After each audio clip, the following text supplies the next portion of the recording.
From the station working for you, this is Good Morning Indiana, streaming now. Indianapolis has reached a grim milestone, tying the intentional homicide record now at 4:30. What we know about this latest incident and reaction this morning from city leaders.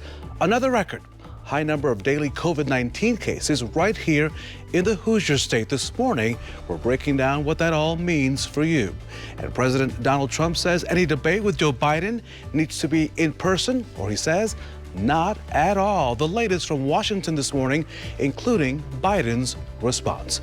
Welcome to Good Morning Indiana on this Friday, October the 9th. I'm Rafael Sanchez. Our good friend, Lauren Casey, is still sleeping in. She'll be back on Monday. By my good friend, meteorologist Todd Clausen is live here with me in Studio A. Todd, it is Friday. Yeah, we made it here to the end of the week, Rafael, and today, weather-wise, great finish to the work week here across the area. As temperatures today probably going back up into the 80s. Yesterday was nearly a picture-perfect fall day with the sunshine, no wind out there, and temperatures that climbed into the 70s. We're a little warmer today. The trade-off is a little more in the way of wind. 49 right now in Bloomington, 58 in Indy, 53 in Lafayette. 51 is the current temperature in Peru. The skies are clear here this morning. Unlimited visibility as you look to the north. Another great day in progress for us here all across the area. Now, for those of you in southern locations today, as we expand out, you'll have the potential for just a little more in the way of cloud cover that's going to filter in. And this is part of the hurricane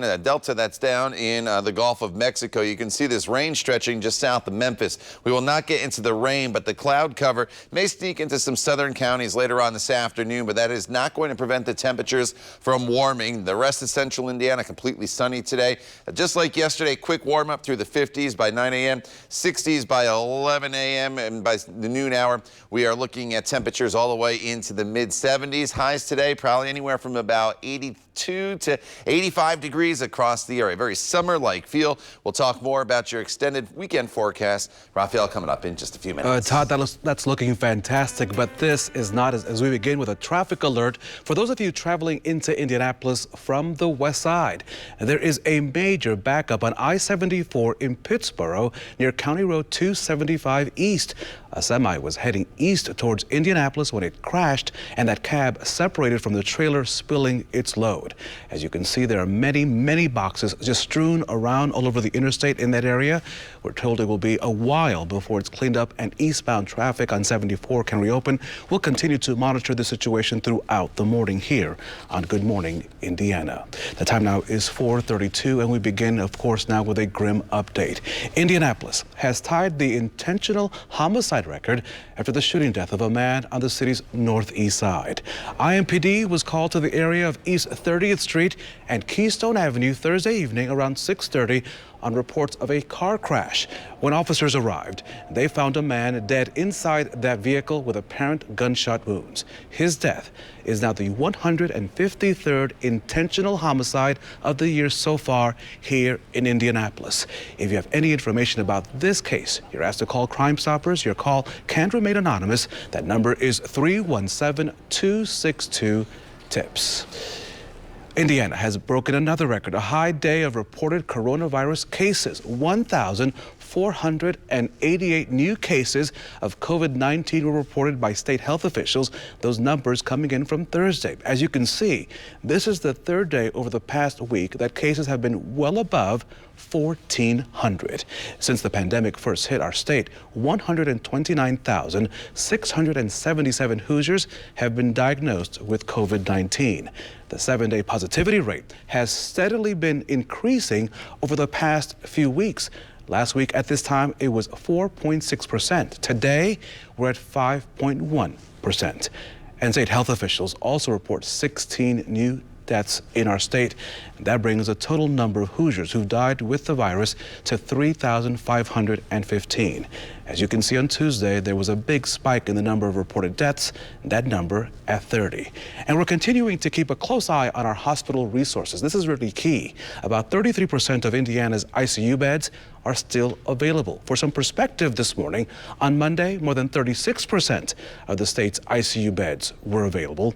COVID-19 patients are using 15% of those beds. Non-COVID patients are using about 52% of those beds. Also, just under 80% of the state's ventilators are available right now. That number is also down from the previous week.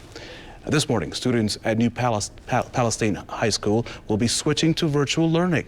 The Hancock County Health Department recommended the change after 5 new cases of COVID-19 reported district-wide. The health department also cited the potential for active community spread. All other southern Hancock County schools will operate as normal today, and extracurricular activities will go on as scheduled. After fall break, the health department has recommended that all buildings district-wide transition to virtual learning for 1 week from October the 19th through October the 23rd. Schools will resume in-person learning on Monday, October the 26th. Meanwhile, an entire student group at the University of Southern Indiana in Evansville is in quarantine because of COVID-19 exposure. In a statement, the university said it would not release the group's name because of confidentiality concerns. Vanderburgh County is an area of the state seeing an increase in coronavirus cases. Evansville Mayor Lloyd Winnicky, he shared a video Monday pleading with his city to wear masks and practice social distancing. He attributed that recent surge to 2 main areas: large gatherings at which people are not social distancing or wearing masks, and employees of long-term healthcare facilities. The time now is 4:36, and President Trump says he's cured of coronavirus, and any debate with Joe Biden, he says, needs to be in person, or he says, not at all. In a video message, he says a virtual debate, in his words, one word, simply unacceptable. The president acknowledged he had been very sick, but he says he's now cured and ready to get back on the campaign trail. He claims he won't be contagious in a matter of days, and the Trump campaign proposed postponing the debate for a week. Now, that drew quick response from one top Biden official who says, quote, Trump's erratic behavior does not allow him to rewrite the calendar and pick new dates of his choosing. The fate of that debate now remains up in the air. Now I understand he's canceling the debates. Let's see what happens. I think that's not going to be a good move for him. We don't know what the president's going to do. He changes his mind every second. Candidates have debated remotely before, as John F. Kennedy and Richard Nixon back in the day. They did so from 2 different studios in 1960. Meanwhile, the president is speculating that he caught the virus at an event for Gold Star families. But one Gold Star group says the families tested negative beforehand. The second presidential debate was scheduled for next Thursday, October the 15th. Now, ABC News has announced that it will hold a town hall with Democratic presidential nominee Joe Biden. Voters will be allowed to ask questions to the former vice president. ABC News chief anchor George Stephanopoulos will moderate this primetime event as he did with the president previously. You can watch right here on WRTV. The time now is 4:38, and today the community is invited to celebrate a woman who dedicated much of her life to improving downtown Indianapolis. Tamra Zahn was the founding president of Downtown Indy Inc. Last week, the organization announced her death. Downtown Indy Inc. calls Zahn a civic icon whose passion for downtown led to national recognition for outstanding revitalization, development, and beautification. A public celebration of life starts at 11 this morning on the south side of Monument Circle. Masks are required. Several community and city leaders will speak, including Indianapolis Mayor Joe Hogsett and former Mayor Bart Peterson. Movies Under the Stars. The 29th Heartland International Film Festival is now underway, and this year they're taking the show, they're taking it outside, as you can see. Tibbs Drive-In is serving as the host site for this year's festival. They even had a drive-through red carpet to kick things off. Heartland is having to go virtual with most of their screenings this year because, of course, of the pandemic. But Tibbs will host 29 films over the next 11 nights. There will also be drive-in showings at Conner Prairie Monday through Thursday next week. The festival runs all the way through October the 18th. Changes to body cams. The city that's now reviewing the equipment it's given to its police officers. And a massive storm now barreling towards the U.S. Gulf Coast. And the Gulf Coast, yet again, Todd Clausen in the bullseye. And here it is, starting to approach the Gulf Coast. You can see the rain already extending north. As we go forward throughout the course of the next couple days, the clouds will try to make it here, and so will the rain, but it's not going to be super successful, unfortunately. We'll talk all about not only Hurricane Delta, we'll talk about your weekend forecast coming up when Good Morning Indiana continues right here on WRTV.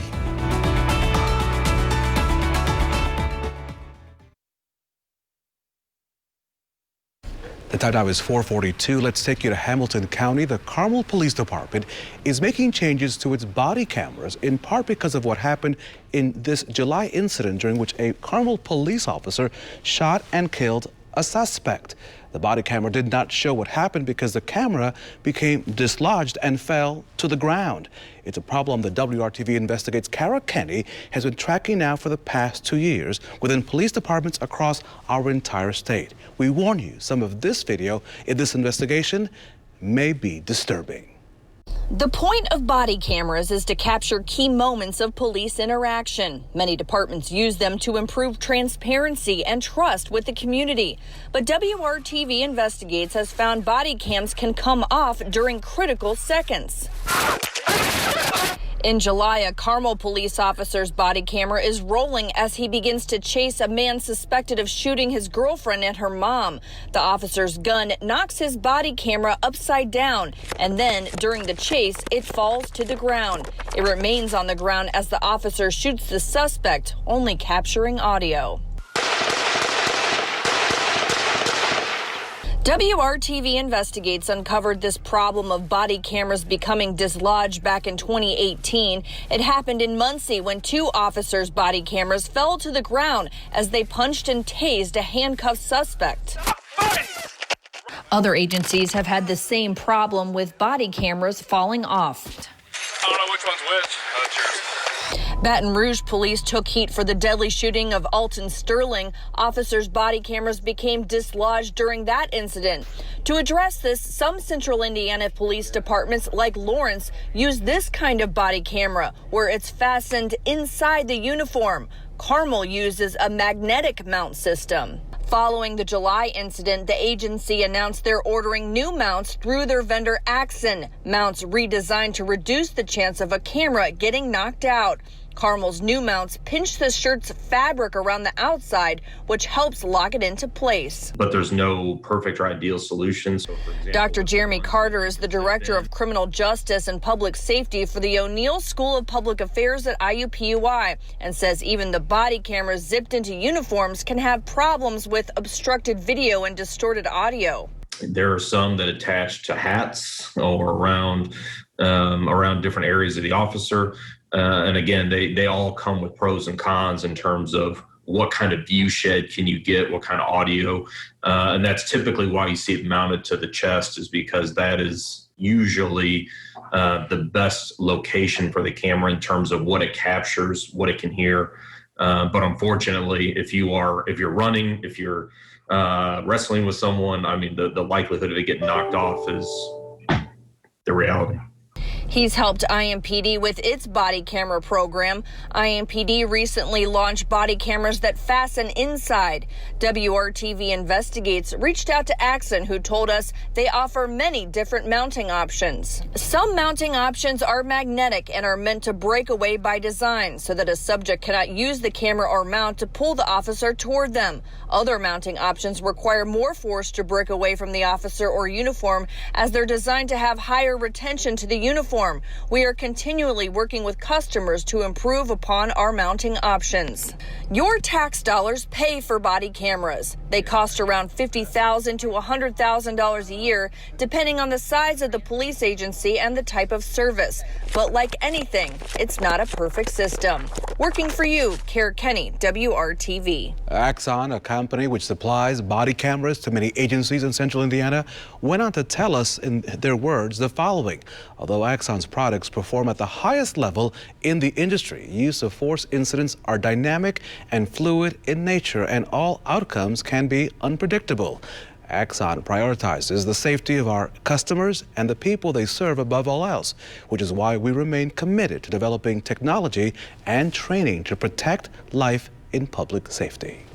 This morning, we are learning more about a domestic terror plot. 13 suspects are facing criminal charges for allegedly plotting to kidnap or even kill Michigan Governor Gretchen Whitmer. According to a federal complaint, there were plans to storm Michigan's Capitol building to try Whitmer for treason and to conduct firearms and tactical training. Investigators also say there was talk of showing up at Whitmer's home, ringing the doorbell, and just shooting her if she answered the door. President Donald Trump took to Twitter Thursday, blasting Whitmer for doing a, quote, terrible job before denouncing any extreme violence.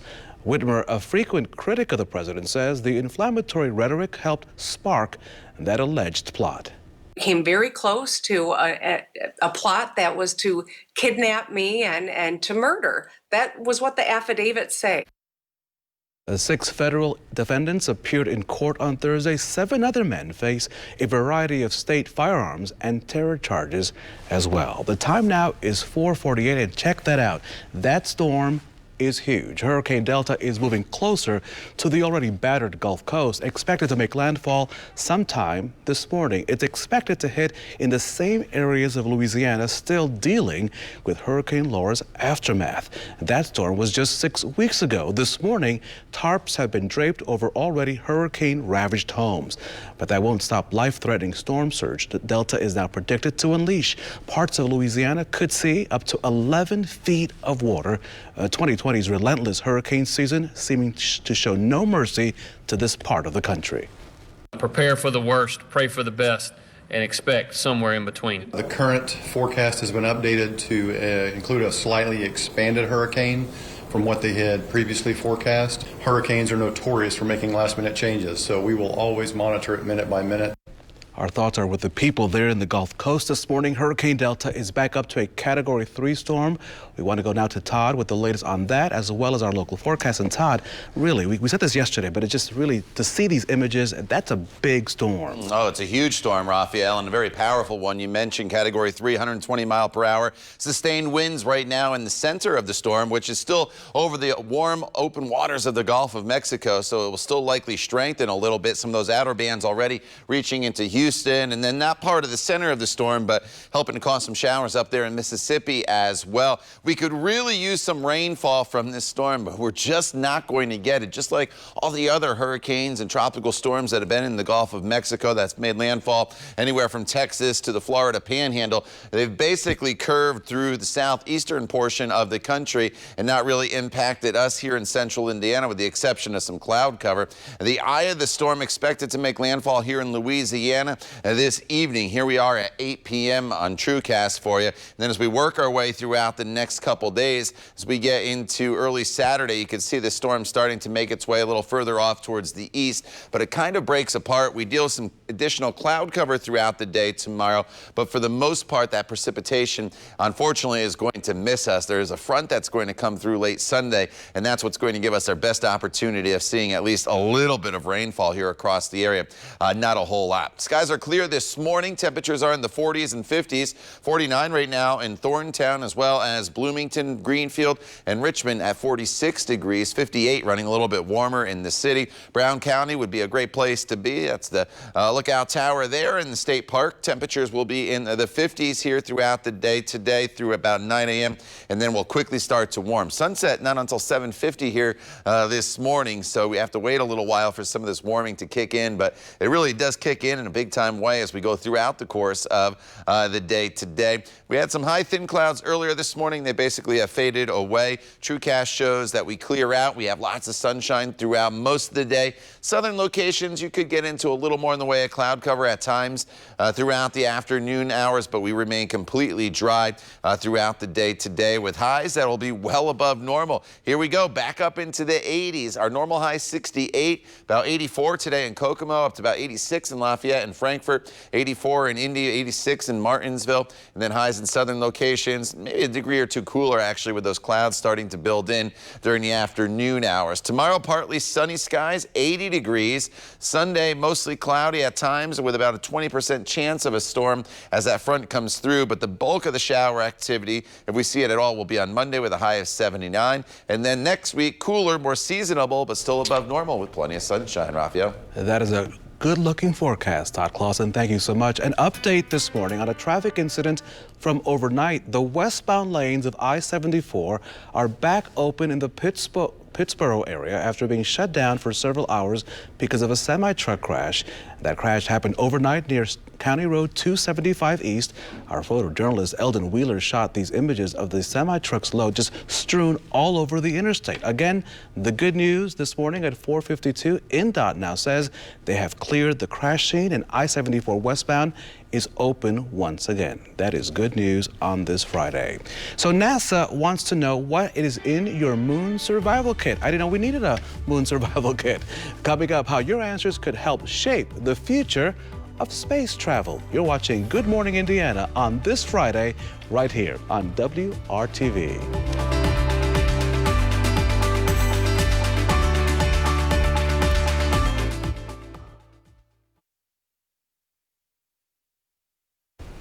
So on this shift, our global traveler is Todd Clausen. So the question is, Todd, if you could travel to the moon, what would you take? Coke Zero and pizza. So as NASA prepares to send the first woman and the next man to the moon, they're asking what you would take as part of your lunar luggage. You can use the hashtag NASA MoonKit to post pictures or videos of your moon essentials onto social media. Astronauts traveling to the International Space Station are only allowed a 5 by 8 by 2 inch bag. What? So you have to be strategic. If your pictures or video catch the eye of someone with NASA, they might be featured on the NASA's social media accounts and could be an inspiration for the 2024 mission to the moon. So, Todd, here's what I would take this morning. I went ahead. I'm going to send this to NASA. If I go to the moon, I need a grape and orange crush and, of course, a bag of Cheetos. That would keep me not healthy, but it would keep me happy away from family. Well, that's good. And you'd be the first astronaut with orange fingers up in space after eating all the Cheetos. All right, here's a look at your 7-day planning forecast. Beautiful day today. A little breezy at times this afternoon, but very warm into the low 80s. 80 tomorrow, a little more in the way of cloud cover, but most of us remain dry on Saturday. Better rain chances late Sunday into Monday, but even then, it's just some spotty showers here and there across the area. The time now is 4:58. You're watching Good Morning Indiana right here on WRTV. Stay with us. We're back in just a couple minutes.